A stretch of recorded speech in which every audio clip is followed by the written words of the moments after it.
I was looking here at an editorial from the Chicago Sun-Times, which was actually today, from Lynn Sweet, apparently an Obama sycophant. And she's telling us the inside story of Michelle's trip. It's not what you think. And boy, are there some lame excuses for all this extravagance. Lame excuses.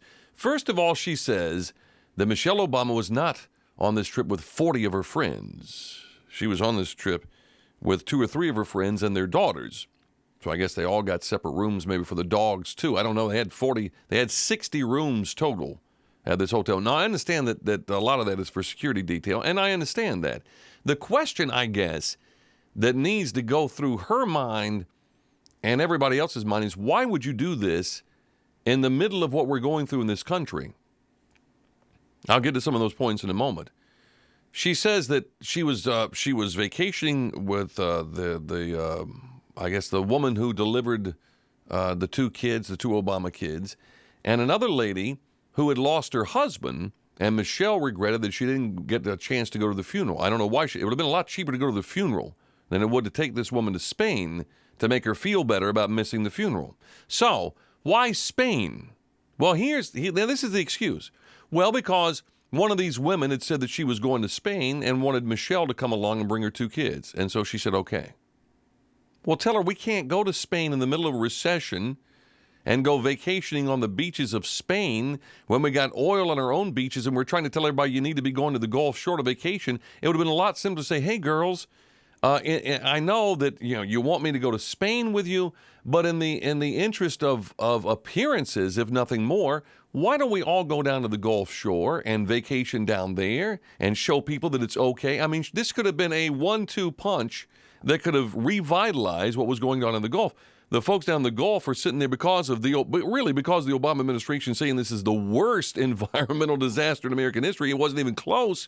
Between that and Anderson Cooper, 360 or whatever he calls himself, 24/7 down there, telling you the people over and over again how bad it is down there, and showing the same oil-drenched Pelican over and over again, that people were staying away. So Michelle Obama could have gone down to the Gulf Shores and had a nice vacation with these same folks. It wouldn't have cost all this money. You wouldn't have to fly overseas. So Lynn Sweet says, but she's entitled to a vacation. She's had 10 this year. 10! Or she will have had 10 by the end of the she's getting ready to head to Martha's Vineyard next. So it's not like the lady hasn't had some time off. And I understand she's the first lady and she needs to have time off like anybody else. But I get 3 weeks and I had to work. How many years we have to work to get that, Johnny? 5, 10 years to get 3 weeks off. Don't know if I'll take all 3 weeks. She's had 10 vacations. And so she's off traipsing out to Spain when we've got all this problem with the economy. And I know it's not her fault, but good gracious, have some sensitivity about the American people and what's going on. Don't be dragging your entire entourage to the tune of $500,000 for a vacation. How much did your vacation cost this year, folks? $500,000? I did mine for 1/10 of that. I mean, 1/100 of 1/10 of 1%. It's ridiculous. We went. I can figure up right now. I've had 1 vacation, and getting ready to take another one. But this is going to be a staycation. We're not going anywhere. We're going to go down the Gulf Shores. I think we're just going to stay. It's my 20th anniversary, right? And where am I going? Well, to show the American people that I am sensitive. I'm not going to fly to Spain. It wouldn't matter anyway. I'm not the first lady.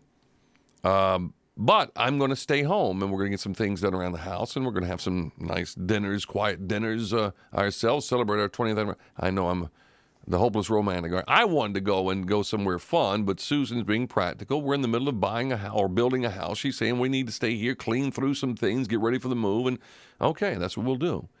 But Michelle Obama is high profile, folks.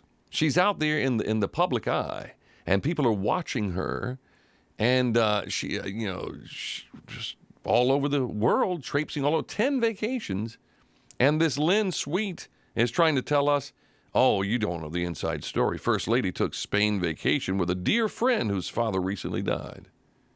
That's what she's saying. Tell you some of this other stuff in here.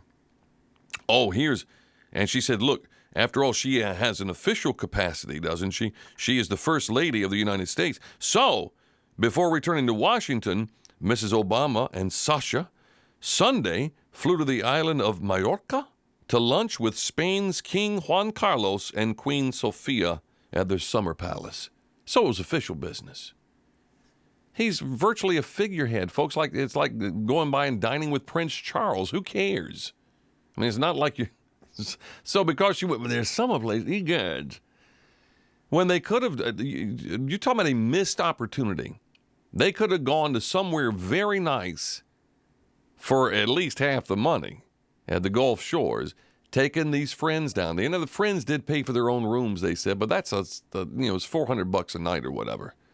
The whole thing cost the taxpayers $400,000, so she could go over there and say that her friends were paying their own way at $400 a night. But they flew on the First Lady's, Air Force Two or whatever they call the thing. Marie Antoinette 1 is what they were flying on. It's just unbelievable. Throwing little tasty cakes out the window, for the common folks out there. It's unbelievable.